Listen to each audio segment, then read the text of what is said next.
Hello everyone, I'm Leduxui from Vid School Time City, and today we are talking about sustainable tourism, which is a very which is very prominent in today's world of globalization, as we realize that tourism isn't always a good thing.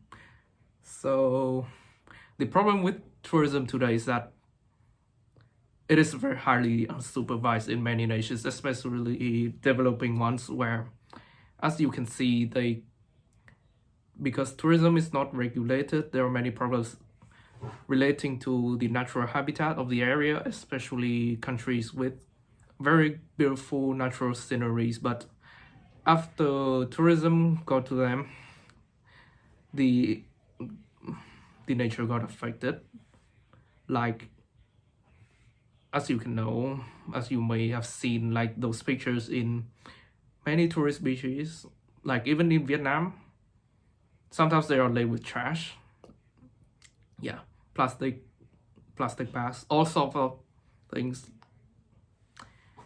So yeah, it is a very serious problem that we should consider, as you may have seen, like how in Japan many of the locals doesn't like having tourists in the country, even though tourism actually contributes a large proportion to the GDP of one of the most developed country in Asia. So the main concern with that is that not only like the local environment, but also the local culture that might be affected.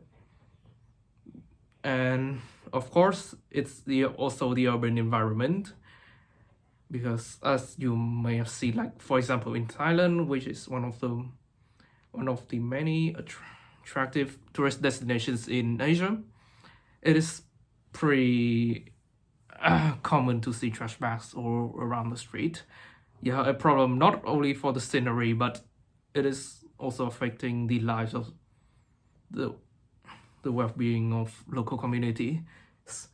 And there's also Mount Everest, a challenger's dream, which, yeah, a very majestic big mountain, but once, like around 2010 or so, it was laid with trash.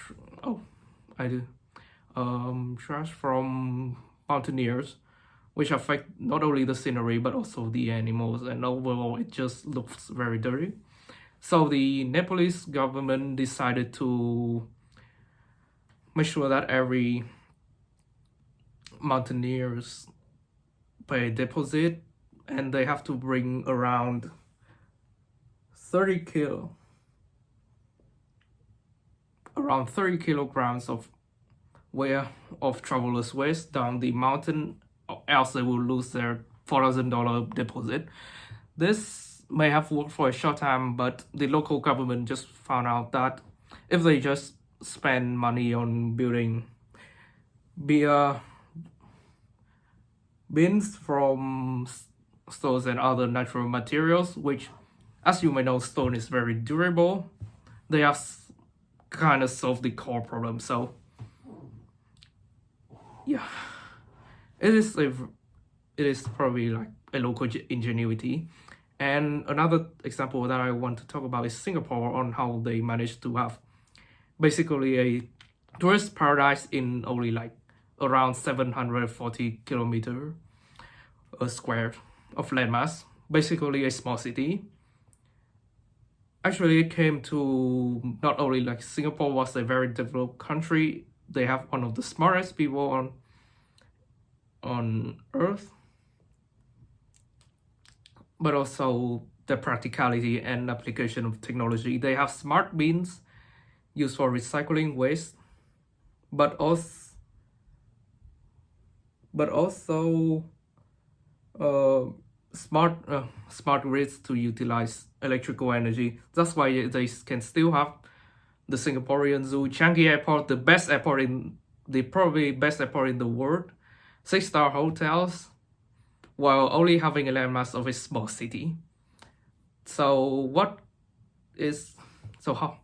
in the end, how can we solve the problem about trying to balance tourism and the well-being of the local community and